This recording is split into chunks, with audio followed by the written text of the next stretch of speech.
16 segundos. Senhoras e senhores, mais uma vez estamos aqui com o professor Francisco Santana, que já nos falou, professor da Universidade Federal da Bahia, com especialização em Física, professor aposentado, que foi perito no caso da Adriana Nardoni, contratado pela defesa e que fez questionamentos aos laudos. Nós falamos da rede, o corte horizontal, falamos da queda da criança, falamos de 90 centímetros paralelo ao prédio, e agora, professor, vamos falar da queda dentro do apartamento, das lesões que a criança sofreu.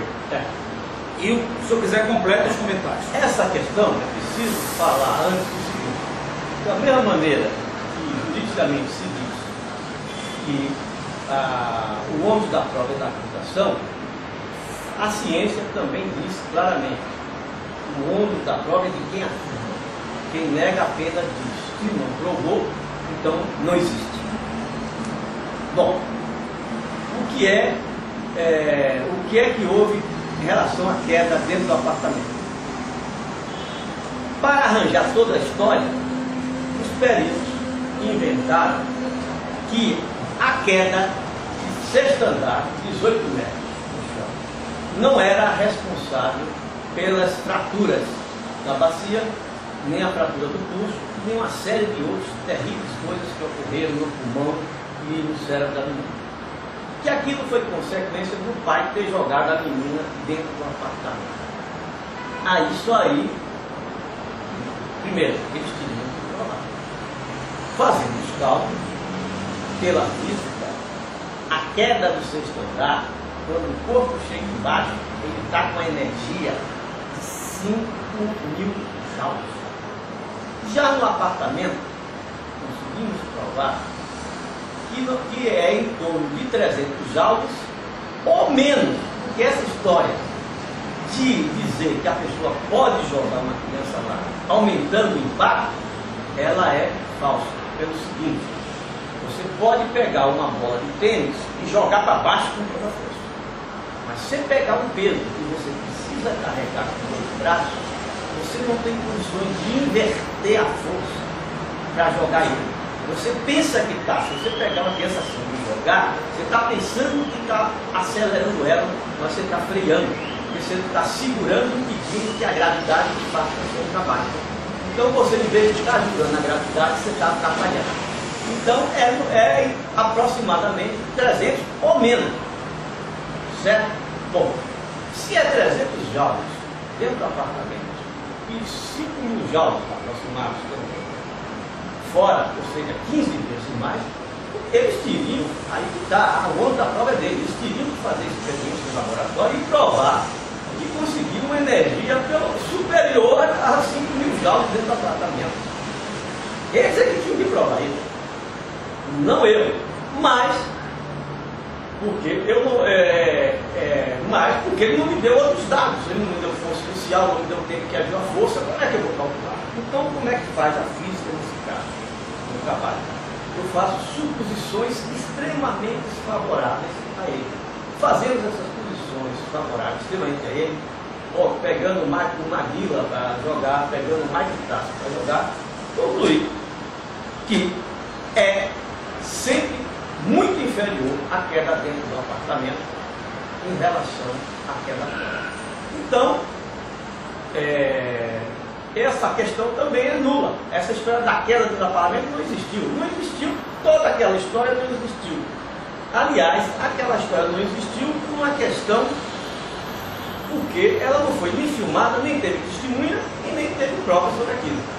Eu cito o seguinte: todo mundo assistiu Nardoni com as crianças dentro do carro no supermercado, andando para lá, andando para cá. Aquilo aconteceu de verdade. Eu posso afirmar que aconteceu, porque foi filmado pelas câmeras do supermercado e a polícia pegou as câmeras, a polícia não quer defender o Nardoni, pegou as fitas e distribuiu à imprensa. Não havia também razão para o mercado fazer Photoshop. Ele pegou as fitas como estava no original e entregou à polícia. Olha, agora você imagine se chega lá uns peritos, a câmera fosse quebrada, e o perito chegasse lá e não encontrasse ninguém que se lembrasse lá do Nardoni, porque muita gente vai, ninguém gravou a cara dele, não tinha testemunha para dizer o que ele fez lá. É humanamente impossível aqueles peritos reconstituírem é aquela história. Só baseado que encontraram lá o chinelo dele, que encontraram mancha disso, encontraram impressão digital, jamais poderiam. Então, da mesma maneira, é impossível aquela história, é mais fácil o perito ganhar na Mega Sena do que aquela história da animação dele ser verdadeira. Porque não há prova, não foi filmado, não há testemunha. E o que é que eles têm? Tem pingo de sangue ali, na sala, pingo de sangue acolá, tem mancha não sei aonde, tem uma tesoura na cozinha e uma faca na cozinha, tem não sei o que, tem um corpo da menina lá no chão, no lugar que ela caiu. Se um professor de direito resolvesse, numa aula para 40 alunos, inventasse um caso e não tivesse existido o caso da Bela, ninguém soubesse nada, para os alunos, e desse aí apenas os fatos, não o juízo de valorização do laudo, que tem de imagem, etc. Isso é péssimo, tem versões de imagem, tirasse todas as versões do valor e colocasse cruamente aqueles fatos detectados pelos peritos e dissesse aos alunos: construa aí uma versão que incrimine os narcóticos. Se os 40 alunos fizessem cada um a sua versão sem pescar do outro, nenhuma se parecia com a outra. E nem com a versão que tem da animação da professora. Professor, nessa queda do apartamento, a queda não foi responsável por quebra de bacia da criança, nada disso? É impossível, é impossível. A quebra de bacia foi mesmo a queda do edifício longo, do 6º andar. Isso é uma afirmação física. Da física, da lei de física, da ciência. A física diz é que a queda lá foi 15 vezes mais energética do que dentro do apartamento. Se ela não é capaz, a outra não pode ser capaz. Aí é questão lógica, então é mais difícil. Ora, como é que eu afirmo que uma queda de 18 metros não pode ter feito aquela fratura? E vou afirmar que de 1,25 metro foi. Foge a bom senso, a lógica. Certo? Você imagina na prática, você vê a luta livre, vê um cara de 100 quilos, o outro joga ele por cima do ringue, ele cair no chão, uma altura bem maior do que 1,25 m. Ele tem a altura do outro, que postou ele por cima do ombro, ainda tem a altura embaixo do tablado para baixo. Um cara de 100 quilos, os ossos muito mais fáceis de quebrar que o da criança, ele cai estatelado de costas e não tem nenhuma hérnia disso. Por quê? Aí você vai, mas ele tem uma musculatura. Realmente, a musculatura dele. Mas a criança tem o osso do cachorro.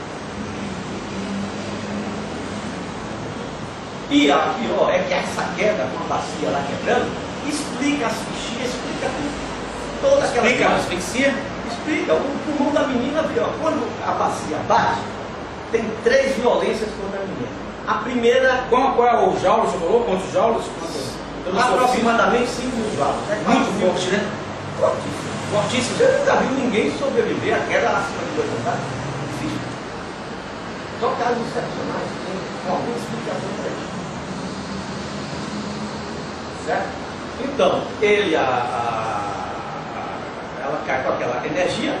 O que acontece? Primeira contundência que ela tem, a força localizada, a reação do chão sobre a bacia, que fratura a bacia. Violenta. Uma onda de choque violenta, se você pegar lá os dados da menina, o pulmão dela ferveu. Tem até vestígio de osso dentro do pulmão. Aí ela morreu de asfixia muito mais rápido se alguém fosse esganar ela. E o sanguinete prova que não houve esganadura. O senhor participou do sanguinete? Não, o sanguinete disse na televisão. E disse no parecer dele que entregou aos advogados. Não houve esganadura, porque só tem marca de um lado, hematoma de um lado. Tinha que ter dos dois. Você não pode asfixiar uma pessoa só apertando de um lado. Pode até danificar a carota, outras coisas mais. Mas asfixiar não. Ela foi asfixiada por uma onda de choque violenta que destrocou o pulmão dela, o cérebro dela está todo revoltado. Essa é a segunda violência, uma onda de choque mecânico que se propaga da bacia até a cabeça e para o A outra, a terceira, é a desaceleração, que pode explicar aquela mancha de sangue na bermuda. Professor, nosso tempo está esgotado. E essa controvérsia da perícia é problemática. Vamos continuar em outra oportunidade.